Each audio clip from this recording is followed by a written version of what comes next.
पूरी दुनिया में ही ये बड़ा ही मशहूर फ्रेज़ है, मुहावरा है, भेड़ चाल। भेड़ चाल का मतलब कि जब व्यक्ति अपने विवेक से, अपनी बुद्धि से न चल के सिर्फ़ जो उसके आगे चल रहा है, उसके पीछे-पीछे चलता चला जाए। यानी कि माना जाता है कि एक भेड़ अगर कुएँ में गिर गई, तो सारी की सारी भेड़ें जो उस झुंड में हैं, वो सब की सब आँख बंद करके कुएँ में गिर जाएँगी।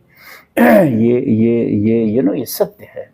अगर आप भेड़ों के समूह का अध्ययन करें तो आप पाएँगे कि भेड़ें इसी ढंग का व्यवहार करती हैं।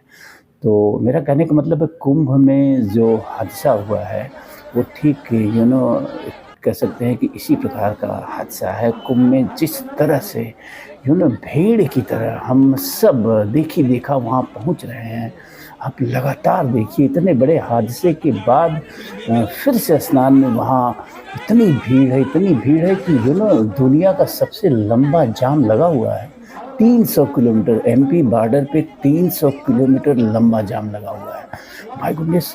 आप इस मनुष्य के इस व्यवहार को भेड़ वाला व्यवहार नहीं कहेंगे तो क्या कहेंगे? आज जब विज्ञान ने साबित कर दिया है कि ये जो भी धर्म है ये सब के सब असत्य हैं, उसके बावजूद हम भारत के लोग जो एक तरफ विश्व गुरु होने का दावा करते हैं, एक तरफ ये कहते हैं कि हम विकसित भारत बनने जा रहे हैं, और दूसरी तरफ भारतीयों का ये व्यवहार जो इस बार कुंभ में देखने को मिला है, ये चिंता का विषय है, घोर चिंता का विषय है कि कैसे किसी नदी, गंदी नदी जिसमें नाले बहते हैं, अगर वहाँ के पानी को आप देख लीजिए तो माय गॉडनेस इतना गंदा पानी है जिसमें नहाने के लिए लोग व्याकुल हैं।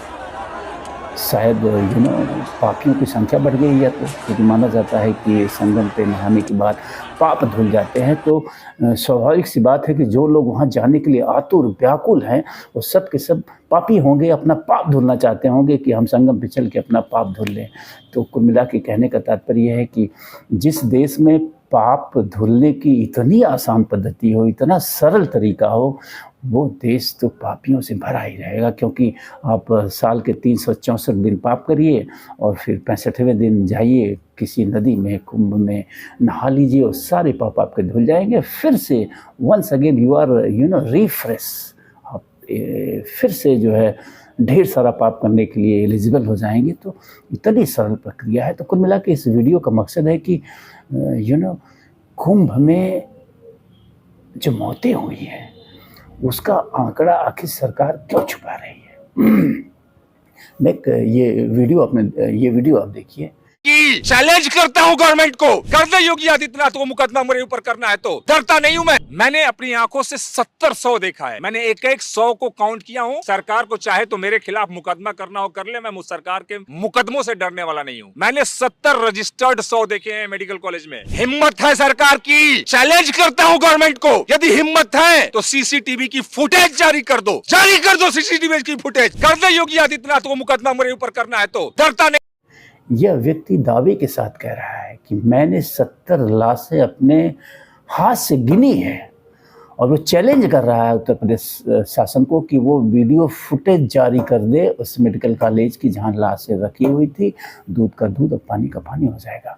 तो मैं कह रहा हूँ कि अगर 30 ही लोग मारे गए, अगर झूसी में जो हादसा हुआ उसमें कोई नहीं मरा, एकदम हादसा ही नहीं था, और जो अमावस्या कि रात 2 बजे हादसा हुआ उसमें सिर्फ 30 लोग मारे गए, तो कुंभ में भी हज़ारों सीसीटीवी फुटेज लगी थी। तो जो शासन के नियंत्रण में सीसीटीवीज थी, उनकी फुटेज क्यों नहीं प्रशासन जारी कर रहा है? ये प्रशासन को जारी करना चाहिए अपनी निष्पक्षता को साबित करने के लिए, अपनी सत्यता को साबित करने के लिए। ये चीज़ें जनता के सामने आनी चाहिए। आखिर कितना मूर्ख बनाया जाएगा जनता को, और कितना मूर्ख बनेंगे हम आप।